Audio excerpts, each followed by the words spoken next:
All right, guys, so the Buffalo Bills beat the Green Bay Packers 27-17. This was an ugly, sloppy win by the Buffalo Bills. First of all, I'll say this: anyone that's at the game, whether if you're a Bills fan or Packers fan, make sure to stay safe. Heard the traffic out there. I know we already know it's gonna be crazy, so make sure to stay safe. And yeah, hopefully, again, hopefully you guys had a great time at the game. But boy, oh boy, oh boy, this was a sloppy, sloppy win by the Buffalo Bills. We played phenomenal in the first half. Played absolutely phenomenal. We threw the ball really well. We had over 100 yards rushing in the first half, which is extremely uncharacteristic of the Buffalo Bills because we're not known to run the football. But we ran the football very, very effectively. But yet, in the second half, when the Packers made adjustments, when once again, very similar to the Miami Dolphins, when they took away the middle of the field, they took away the crossing routes, took away some of those, some of those inside slants.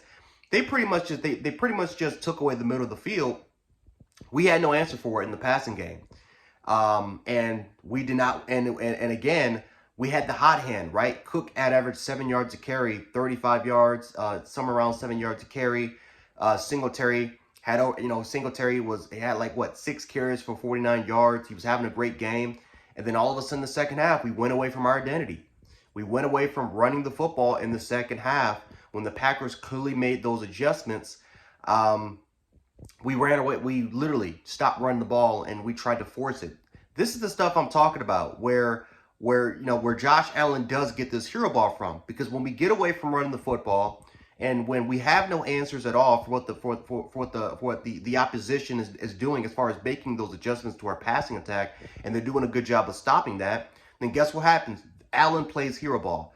It's bad enough that this offensive line is subpar as all hell when it comes to pass protection, because pretty much Rashawn Gary and Preston Smith and Kenny Clark were getting pressure, including in the inside, all day long, to a point where Josh Allen had to be forced out of the pocket so many times to throw it, but that's pretty much every single week. But it's bad enough Allen has to play hero ball. Now he has to do it against the defense that have clearly made adjustments to stopping the Bill, to slowing down the Bills' passing attack, and that causes what? Josh Allen to make uncanny errors. He made 2 turnovers that should have never happened. He threw it across his body the first time, and the second time we were literally at the freaking 2-yard line. But we could have tried to run the ball in. Josh Allen plays hero ball and he tries to force it low with Jaire Alexander picking it off.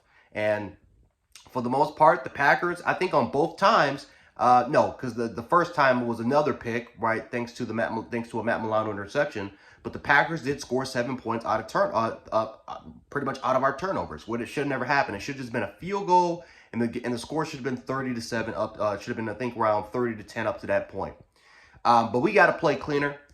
Defensively, they ran the ball over us. Now, I would rather take that than them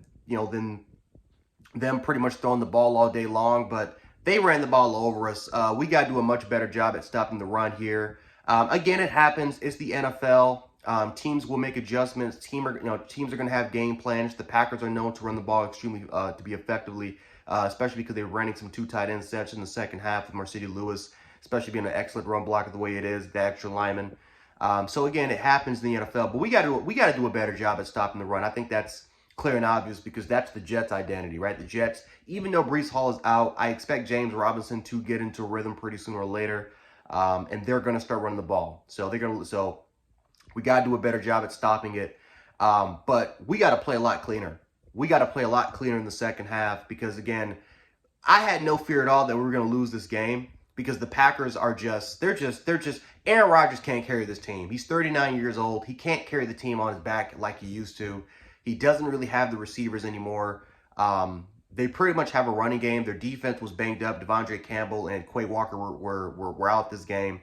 Well, Quay Walker got ejected, but they were pretty much injury banged up. But we got to play a lot cleaner. But overall wise, I'll take the win despite of it. The fact that Josh Allen probably played the worst game of the season by far, and yet we still won this game by 10 points, I think tells you all you know about the Buffalo Bills, that we are winners, that we are a team that could potentially be a Super Bowl contender. But I'll take the win, man. 6-1, home game, night game environment, Sunday night football. I think that's the first time that we had a Sunday night game. Not the first time we had a Sunday game in Buffalo, but in a while at least. I know we had Monday nights and Thursday nights and even some Saturdays, but yeah, Sunday night just felt weird. No, yeah, it just felt really, really weird. So, yeah, take the win. We got to clean up the mistakes. But we got to get ready for the New York Jets divisional game. We're 0-1 in the division, so very, very important game for us. We got to win it, and I'm definitely expecting that to happen. But yeah, anyway, guys, Jan Sports, aka Jan716. Hopefully, you guys who are at the game stay safe, and I'll catch you guys later.